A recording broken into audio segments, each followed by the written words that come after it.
reedición de uno de sus libros, un libro de cuentos llamado Pase Señor Fantasma, y para celebrar también la iniciativa de la Fundación Pretextos al respecto.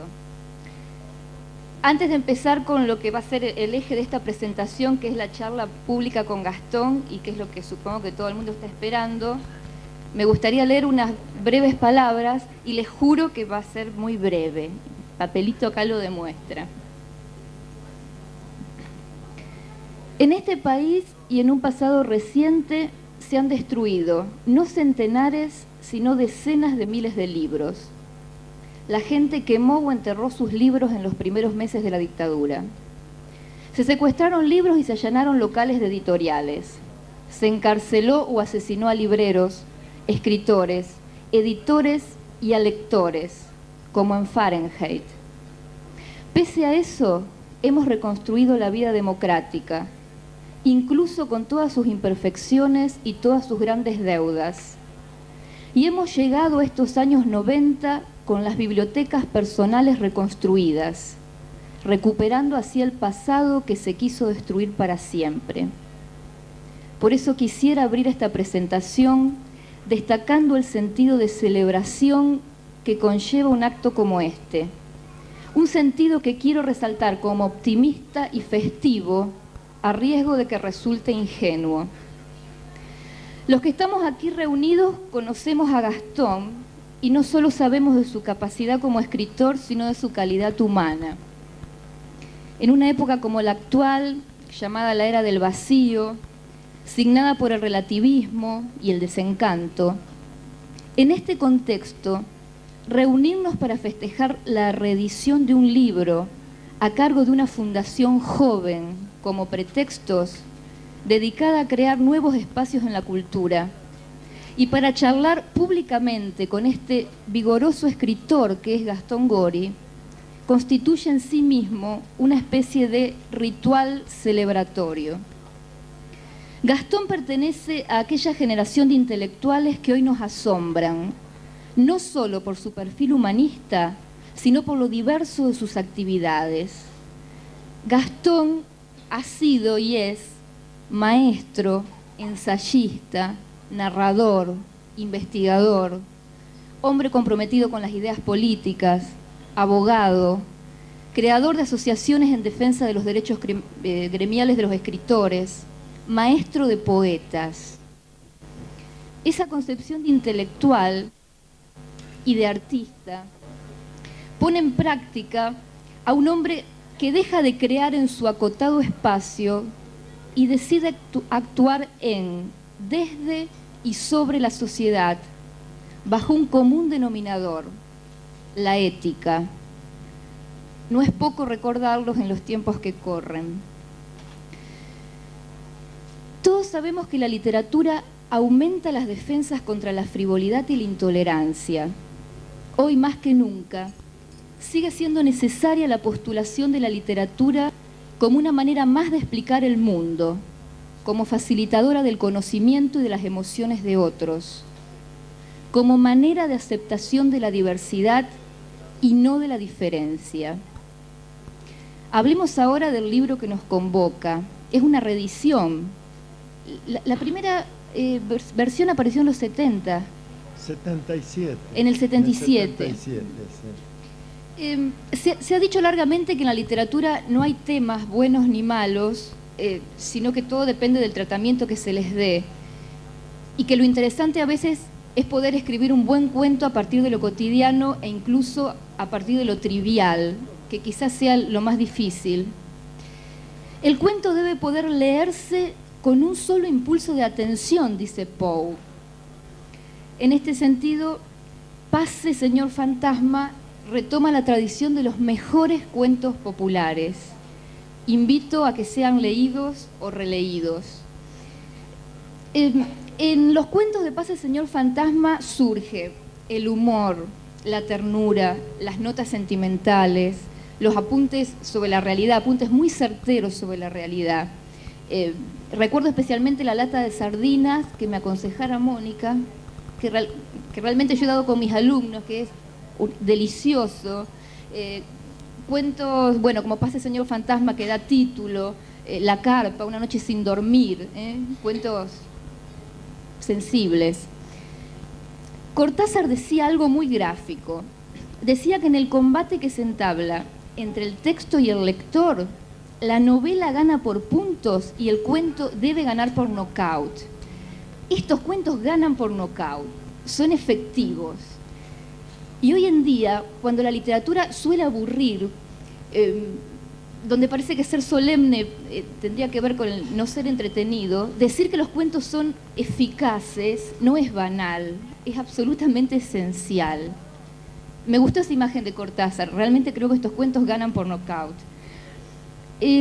Quiroga, en su célebre decálogo, aconseja a los escritores: cuenta como si el relato no tuviera interés más que para el pequeño ambiente de tus personajes, de los que pudiste haber sido uno.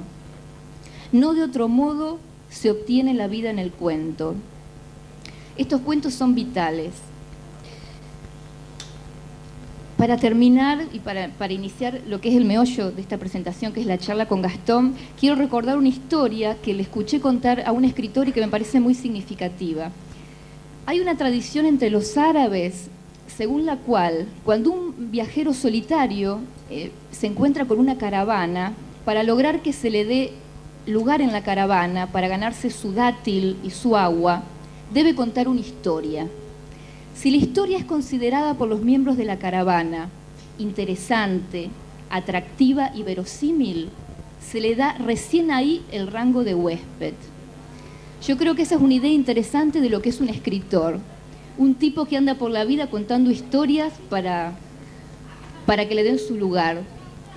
Y quería terminar diciendo que en este caso siento que todos nosotros somos la agradecida caravana y que desde hace más de medio siglo le estamos dando rango de huésped a un narrador como Gastón. Bueno, vamos a hablar con él. Yo quería saber en qué época escribió estos libros, si los escribió en la década del 70 o los escribió, los cuentos de Pase Señor Fantasma, los escribió antes, es como una especie de... En ese libro hay cuentos que tienen el último cuento, El Camino de las Nutrias, cuando se publicó en el 77, tenía casi 20 años, es casi un cuento de juventud. Y otros no eran muy recientes, ninguno, porque mientras termino un libro estoy trabajando en otro, y hasta que se publica el libro pasa tiempo. Así que son de tiempos distintos. Y yo, antes de responderte, quiero agradecerle a Beatriz los generosos conceptos que tiene de mi labor y eso que destacó del humanismo, que es propio de los escritores un poco antiguos. También quiero destacar que si un escritor tiene alguna significación en la sociedad, eso se debe a los editores. Sin editores nosotros no somos nadie. Tenemos las cosas escritas y nadie las conoce. Por eso creo que cuando se habla del mérito del escritor, no hay que olvidar nunca del mérito de los editores, que son los que arriesgan su capital en un libro que no saben qué es lo que va a pasar con él. Y como es una editorial nueva acá, yo le pido al público un aplauso para La Cortada por lo que está haciendo.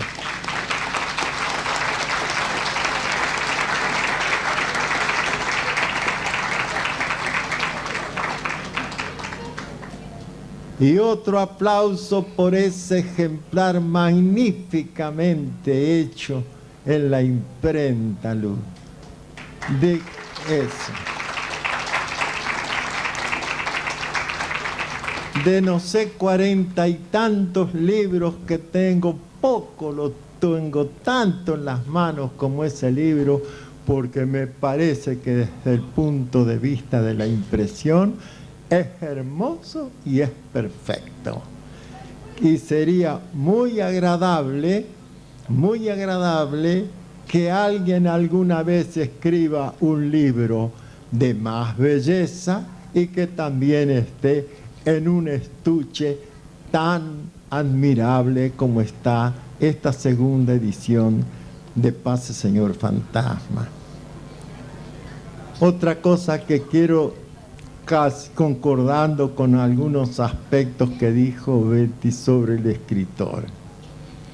Un escritor tiene muchas anécdotas en su vida, tiene anécdotas de sus lectores, pero la mejor que yo tengo del libro de los cuentos de Pase Señor Fantasma es una que ocurrió en mi barrio.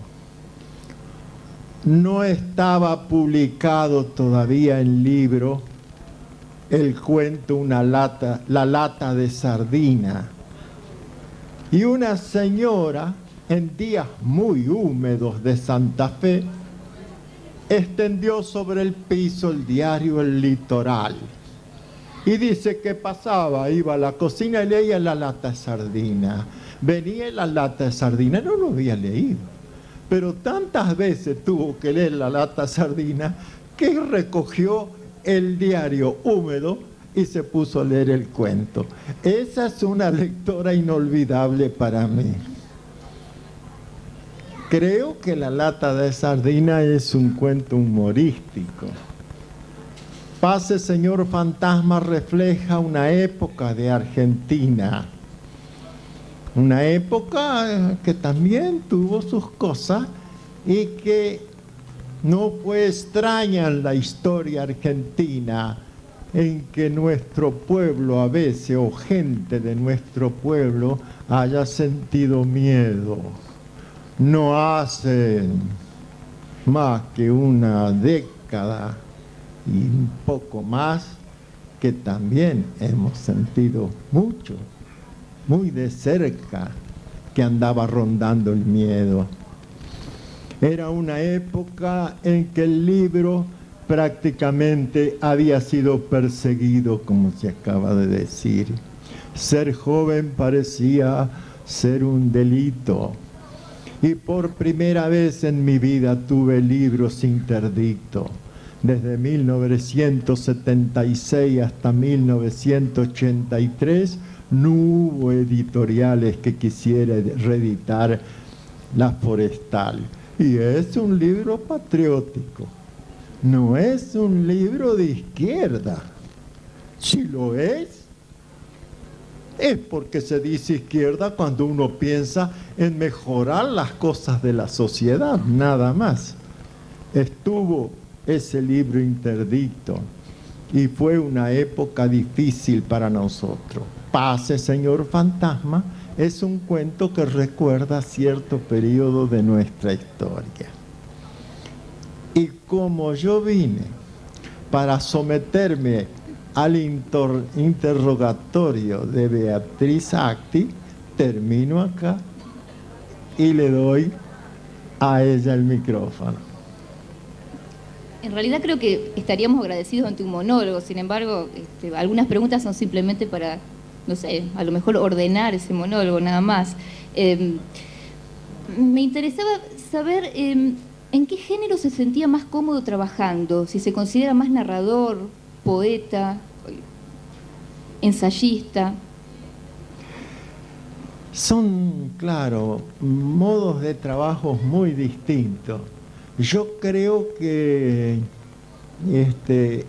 lo más hermoso que uno puede sentir es cuando tiene que aplicar esa palabra que veo que los escritores y aún los comentaristas no aplican más, casi, y que sin embargo es una realidad del alma humana. Cuando el hombre está inspirado, cuando el que va a escribir siente que está en su alma bullendo un poema y que de pronto se pone a escribir y trabaja, y como se termina muy pronto esa obra, de un momento resulta todo lo bello que estaba pensando. En cambio, una novela, como lo tiene que saber muy bien el señor Bernatec aquí presente, un gran novelista, lleva mucho trabajo, tiempo, a veces años, la investigación también.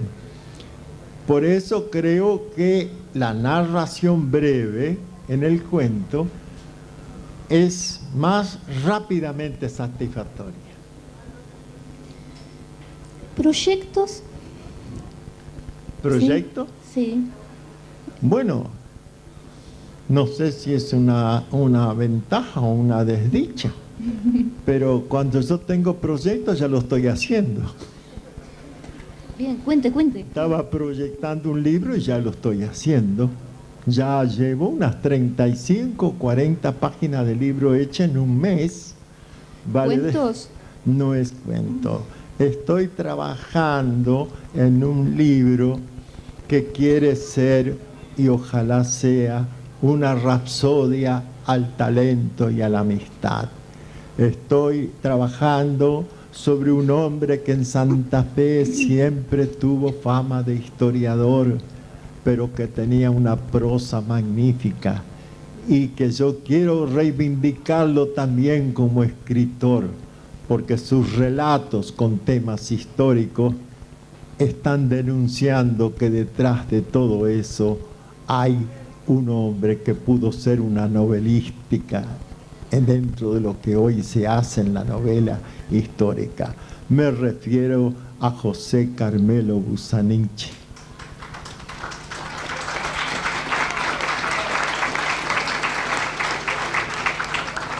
Hace pocos días, el secretario de Cultura de la provincia dijo unas palabras y el Litoral sacó un título. Dice: siempre un hecho histórico sale de la sombra. Y justo estaba trabajando con una idea tan parecida. ¿Qué hacía José Carmelo Busaniche? De la sombra de los archivos, de la sombra de la memoria del pueblo, sacaba hechos que habían sido de la provincia o de la nación y los relataba de una manera magnífica. En ese proyecto en marcha estoy trabajando. Gastón, ¿qué otros hombres, qué otros intelectuales santafesinos o argentinos de su generación, anteriores, con cuáles se siente identificado? ¿Quiénes considera que pueden estar en su mismo camino estético o han influido sobre usted? O en un criterio más amplio, recuerdo su ensayo sobre Anatole France, sí, obviamente. Sí. Acá en Argentina, quien realmente me marcó, pero claro, estamos hablando de la juventud, y en la juventud las marcas intelectuales son muy profundas. Fue José Ingeniero, que además tiene una prosa muy apasionada, especialmente en El hombre mediocre. Y luego he leído a muchos autores argentinos y creo que nosotros en Argentina estuvimos en deuda con Latinoamérica. Cuando en Latinoamérica, en la época, más o menos en la década del 30, se estaba destacando por una literatura realista y social, que era el primer boom, porque lo que hablaron del boom primero, de este último se olvidan que hubo otro. La época de Ciro Alegría con El mundo es ancho y ajeno, la época de Jorge Icaza con Guasipungo, la época de Eustaquio Rivera con La vorágine. En esa época en que la literatura latinoamericana se estaba levantando como hermosa como literatura y con una propuesta de reivindicación de los seres humanos humildes, de los indígenas algunos, y que después continuó Miguel Ángel Asturias, entre otros. También Jules Rumén con gobernantes del Rocío, un haitiano, creo que nosotros los argentinos no hemos contribuido a esa literatura. Tratamos de hacer una literatura similar a las finalidades, con Elías Castelnuovo, con Álvaro Yunque, con Barletta, con Leónidas Barletta, pero no hemos llegado a tener una influencia tan grande en Latinoamérica como tuvieron otros escritores latinoamericanos.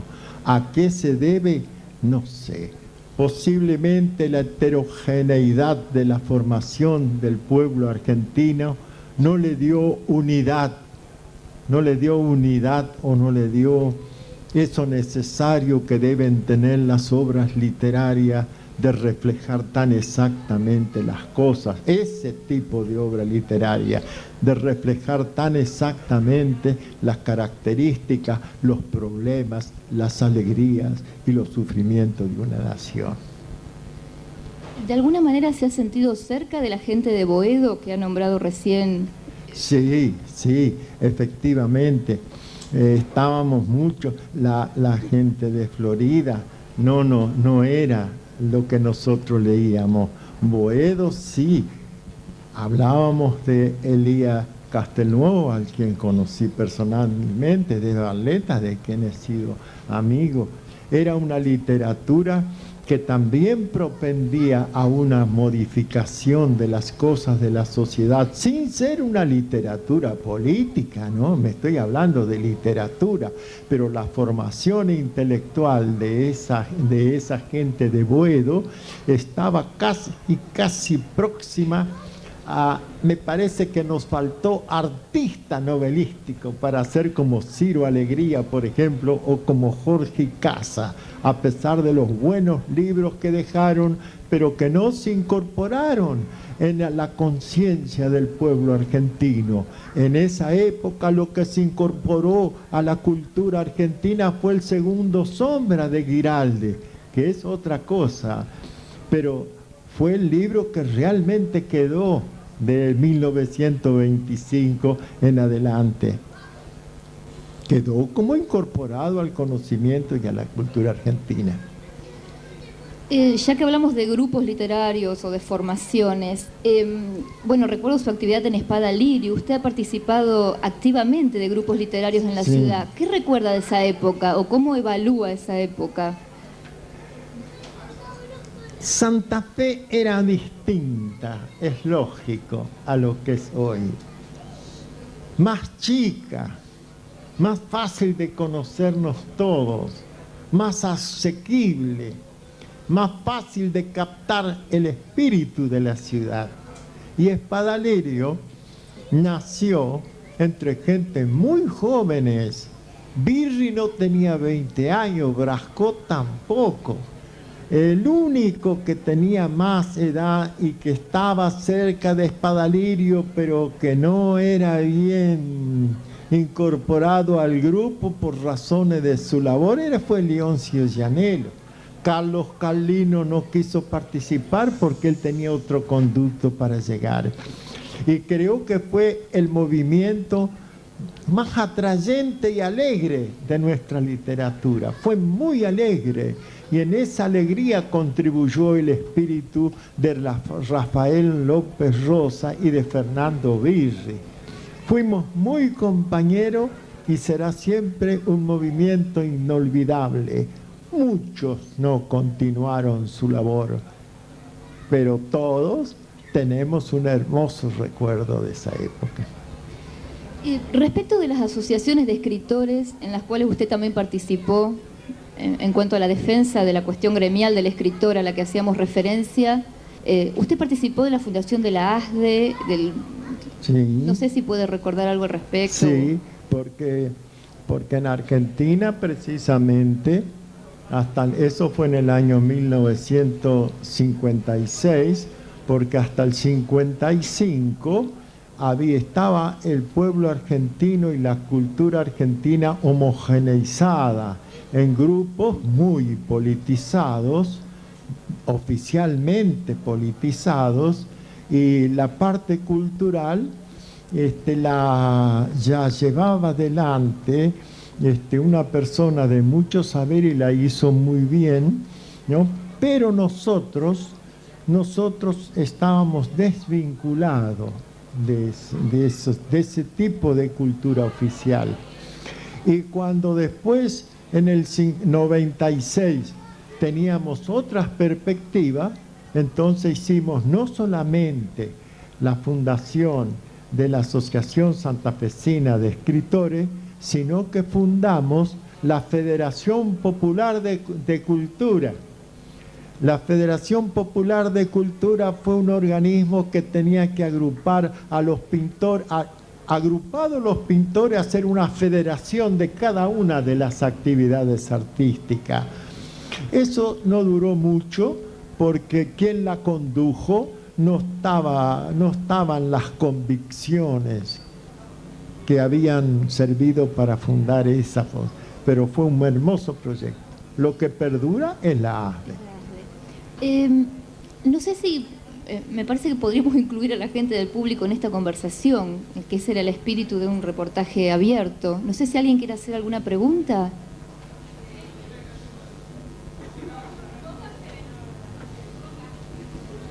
¿Seguimos dialogando? ¿Sí? Bueno. De todas maneras, si alguien quiere hacer una pregunta, bueno, nos hace una ceñita y sí, lo incorporamos a la charla. Siempre que no sean muy difíciles. Gastón, la Forestal, todo un hito. Usted hizo una referencia recién a la Forestal, una obra tan trascendente. ¿Alguna reflexión al respecto? ¿Alguna vez cómo? ¿Alguna reflexión sobre la Forestal, sobre el trabajo previo? Bueno, ese libro fue escrito con gran pasión. Siendo muy joven, tenía 20 años, conocí campos donde habían sido explotados por la Forestal, y la Forestal todavía trabajaba, y estuve viviendo unos 10 días en Villa Ana, alojado precisamente en una soltería de la Forestal. Había hablado con muchísimos peones de ese campo, con hacheros que habían sido de la Forestal, y siempre me quedó prendido en el pensamiento esa cosa tan vasta de los quebrachales y las cosas tan dramáticas que me contaban algunas personas. Y en 1952, me parece, quise ir hacia el norte para conocer mejor y escribir sobre la Forestal. Pero sin automóvil todo eso era imposible. Al último, en 1964, una editorial de Buenos Aires, que conocía mis trabajos, mis novelas, sobre todo El desierto tiene dueño, y mis trabajos sobre los labradores, me pidió que escribiese una novela sobre los trabajadores del quebracho. Y yo les contenté que sabía que la inmensa mayoría de los hacheros eran correntinos y paraguayos, y que yo no manejaba ni sus costumbres ni sus lenguajes, y no conocía tanto sus hechos necesarios para hacer una novela. Y les dije que si querían, hacía un estudio de la empresa. Me contestaron inmediatamente que sí, pero que tenía que entregar los originales a fines de agosto de ese año, a principios de noviembre. Es decir, me dieron un plazo de 6 meses para escribir el libro.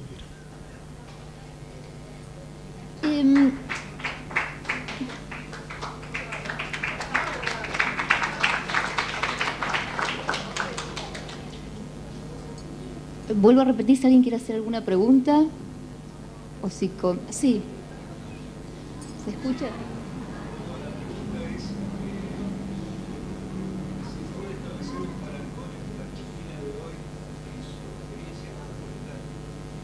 ¿Cómo dice? Sí, el joven pregunta si puedes establecer algún tipo de parangón entre la experiencia de la Forestal y la Argentina de hoy.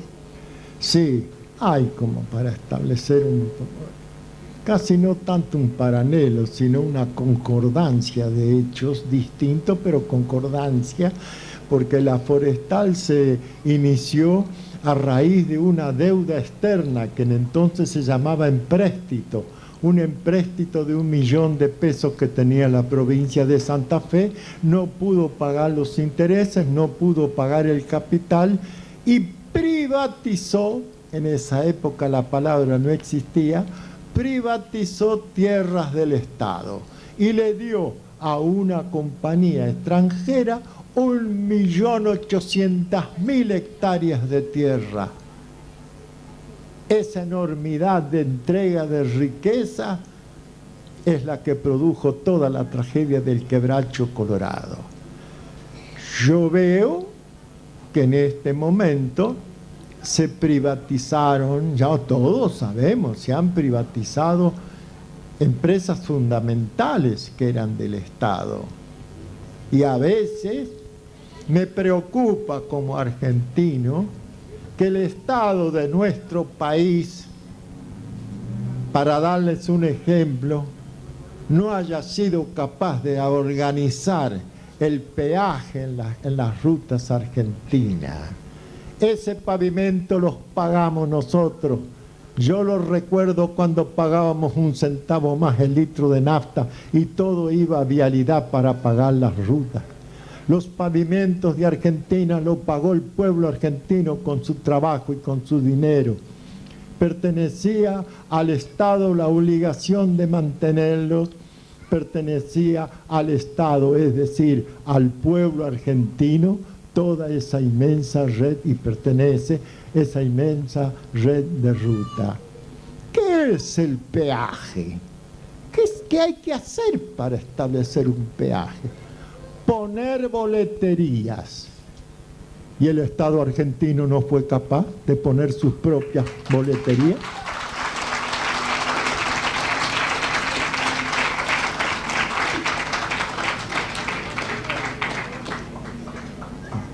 Nada más.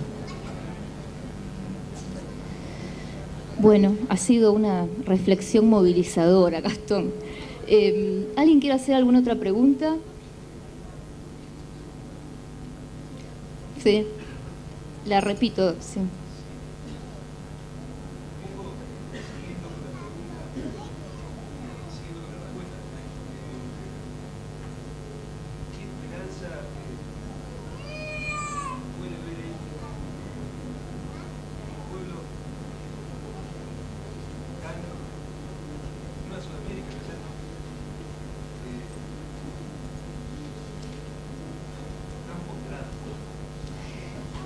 Esperanzas de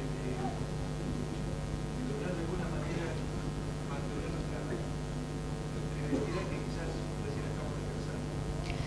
Bueno, el joven pregunta, ¿qué esperanza puede ver usted de aquí hacia el futuro en este pueblo tan postrado? Creo haber interpretado el sentido. ¿Esperanza de qué? ¿En qué? Si ante esta situación tan negra y tan pesimista existe alguna posibilidad de salida o de mantener nuestra identidad, de mantener nuestra identidad. Porque a partir del pensamiento del Señor sería que hay grandes dificultades en Argentina y qué esperanza hay de resolverlas. Sí, creo interpretarlo, sí. ¿Sí? Bueno, desde luego que los problemas son muy vastos y no se puede dar una respuesta precisa de solución posible en cada uno de los problemas de acuerdo al punto de vista mío. Pero yo creo, voy a adelantar una cosa, desde joven yo me formé en el materialismo dialéctico, vale decir que creía en el cambio violento necesario a veces de las sociedades para que las cosas se hagan justicieramente. Después de haber vivido tanto, de haber vivido acá en Argentina y conocer mucho más en Argentina, yo creo que para responder a esa respuesta debo manifestar, primero, el pueblo argentino tiene una trinchera inexpugnable de lucha. una trinchera desde la cual puede llegar hasta modificar las instituciones sociales y políticas de la nación. Además, muchos sabemos, todos deberíamos los ciudadanos saberlo, el pueblo argentino posee un arma secreta, poderosa. Con esa arma secreta puede hacer efectivos aquellos postulados de cambio. Y esa arma secreta se gatilla en un cuarto oscuro y se llama voto.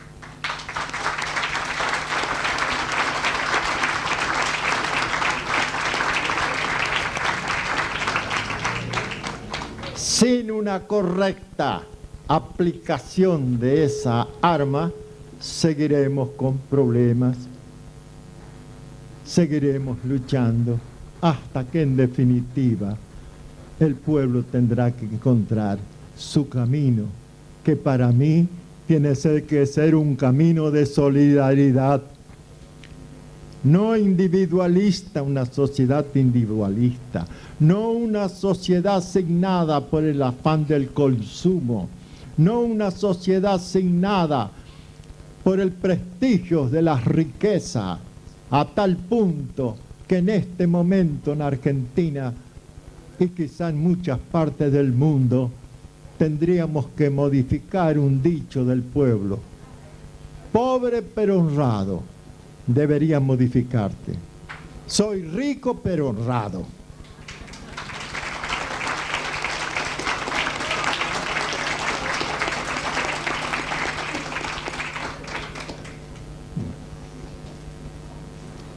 Me parece que este discurso es vigoroso, democrático y humanista. Es un cierre digno para esta charla. ¿Quiere agregar algo más, Gastón, o alguien más? Ah, ¿hay alguna pregunta? Sí,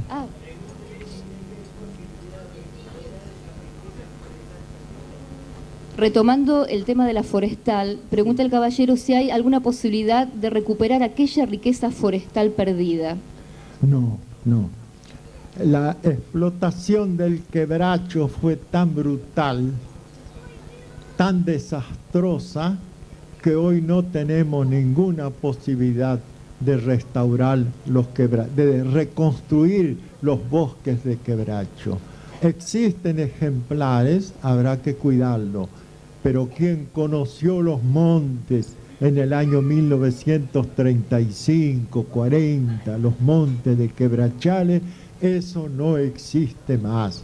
Y fíjense ustedes, la compañía extranjera que provocó el exterminio del quebracho sacó de ese rincón de nuestra provincia y parte del Chaco una inmensa riqueza en miles de millones de libras esterlinas que salieron del suelo argentino y fueron a beneficiar a naciones extranjeras, especialmente Inglaterra, que no vio un solo árbol de su territorio destruido, que no vio un solo de sus obreros enfermos por los regímenes de su trabajo, que no vio un solo niño ni una mujer metida en los montes y sufriendo la vida a la par de su marido el hachero. Una riqueza inmensa que se nos fue a nosotros los argentinos por una razón, creo, histórica. Porque quienes nos gobernaban tenían todavía, por razones también históricas, una mentalidad de estancieros. Nosotros no teníamos una mentalidad industrial, creo que la vamos adquiriendo cada vez más. Entonces las naciones adelantadas fueron las que aprovecharon, adelantadas en su cultura, en su ciencia, en su técnica, en su industria, fueron los que aprovecharon aquella riqueza. Cuidémonos de instruir bien a nuestro pueblo, hacer un pueblo instruido, capaz y lleno de científicos, llenos de técnicos para aprovechar lo que es de nuestra naturaleza. no sea que también nos ocurra que el sur de la República Argentina alguna vez tendremos que decir todo lo que era el sur y la riqueza potencial que tenía ya no es de los argentinos. Ese es el riesgo que yo veo en el sur.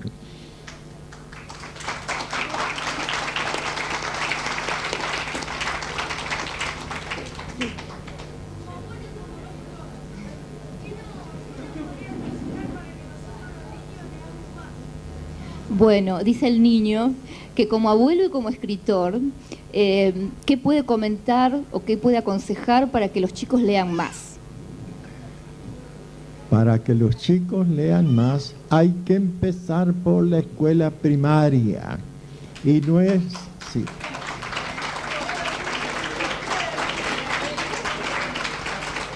Y no es responsabilidad de los chicos si no leen más.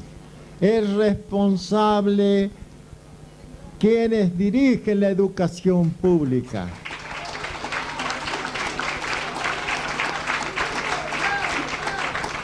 Y son responsables también muchas maestras, porque estamos en contacto y sabemos lo que pasa también en el magisterio. Porque si no se le enseña correctamente a leer y a escribir a los chicos y se le despierta el amor por la lectura, ¿cómo se les va a despertar a los chicos?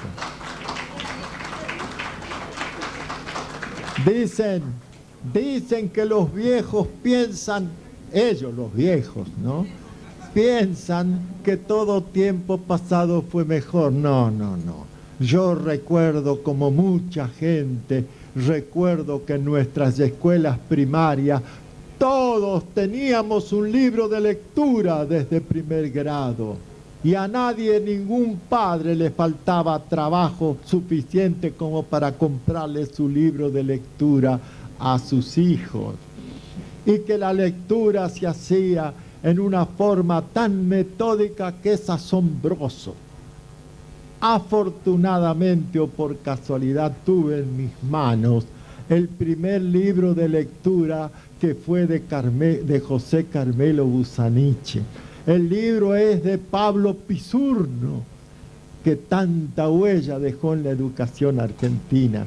Y hay que ver los consejos que le da a los maestros para enseñar y a leer y a escribir. Yo tengo en mi familia chicos que van a la escuela y sé cómo les están enseñando y sé cómo están equivocados en algún aspecto de la enseñanza. Si nosotros vamos a insistir a enseñarles desde primer grado a los chicos a escribir con letra de imprenta, llegará un momento que todos los manuscritos que se han escrito en la historia argentina no podrán ser conocidos por nadie porque es otra manera y otro lenguaje. Necesitaremos también formar paleógrafos para leer nuestros escritos. Se están olvidando que el escribir es un movimiento natural de la mano que va de izquierda a derecha, y que el escrito manuscrito, la letra cursiva, es lo que responde a la naturaleza del hombre. Lo otro es industria. La letra de imprenta es industria, es creación de otro tipo, pero la natural formación del ser, de los chicos, del ser humano, la natural formación es su trabajo a mano y el conocimiento de la letra. Creo que, bueno, sería una cuestión de discutir esos métodos, y yo creo que quienes lo abandonaron los viejos métodos de lectura se están equivocando gravemente. Les voy a contar un caso. Como es sabido, hemos sido maestros de escuela nocturna de adolescentes y adultos. En un primer grado que tuve, no sabían, no engranaban como yo les estaba enseñando. Pensé que estaba mal el método que aplicaba, que no era adaptado a eso. ¿Saben lo que hice? Como en mi casa tenía la anagnosia de Marco Sastre, un maestro del siglo pasado, busqué la anagnosia y vi cómo enseñaban a leer. Fue un éxito rotundo. Quiere decir que no tenemos que modificar arbitrariamente nuestros métodos de enseñanza.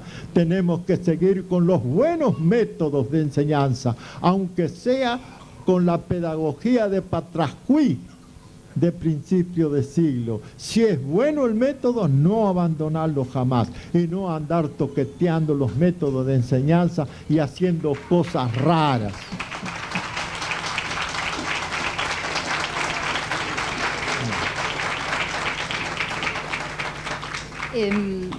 Para ir terminando, me recuerda a la gente de la Fundación, este es el libro, el que no lo haya visto, está en el stand 18. No sé si captaron la intencionalidad de este comentario.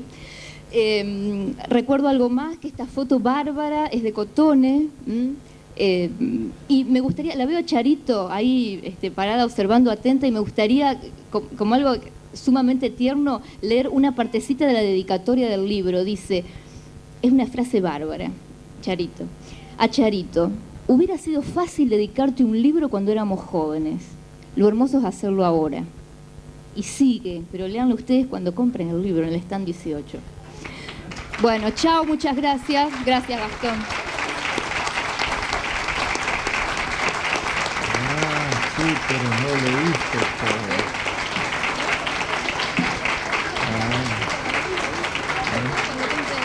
Es divino.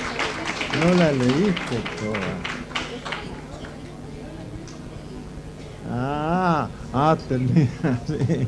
Me parece muy bien eso. Me parece muy bien. Bueno, Betty, muy lindo. Sí, no sé si las preguntas fueron lo que habrá querido. Bárbaro. No, está hermoso el libro, está hermoso. Es una belleza. ¿Cómo le vamos a dar a leer a los chicos si no aprenden a leer? Y acá, ¿cómo nos perdimos? Lo primero que tienen que hacer es aprender a leer. Es decir, lo primero que hay que hacer es enseñarles a leer. ¿Cómo te va, Mónica? ¿Qué tal? ¿Dónde estaba? Yo di vueltas y vueltas. Sí, para ahí Bien. Yo creía que iba a ser en el auditorio central y ahí no tenés manera de perderte. Josefina Belfiore. Claro, fui arriba. Y bueno, y después me dijeron no es en la carpa. A mí no me dijeron, yo no encontraba quien me dijera, no sabían, me decían. Josefina Belfiore. Y bueno, ya cuando empezó yo me vine acá a sentarme con los chicos. Mi papá lo conocía de la escuela cuando él tenía este libro de lectura. Ah, qué bueno. Sí. Ay, espera. Y el chiquito, a ver. A ver. Sí, Juan Manuel. Estaba la mamá, me parece. Besos, José.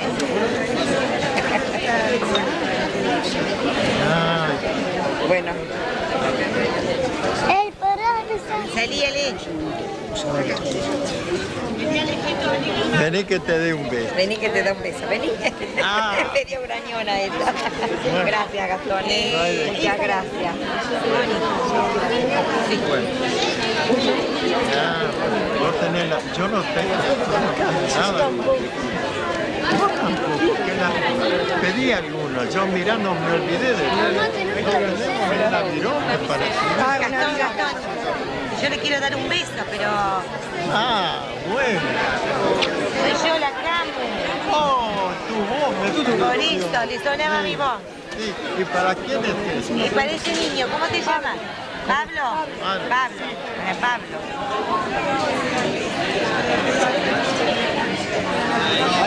¿Y el apellido? Martínez. Martínez.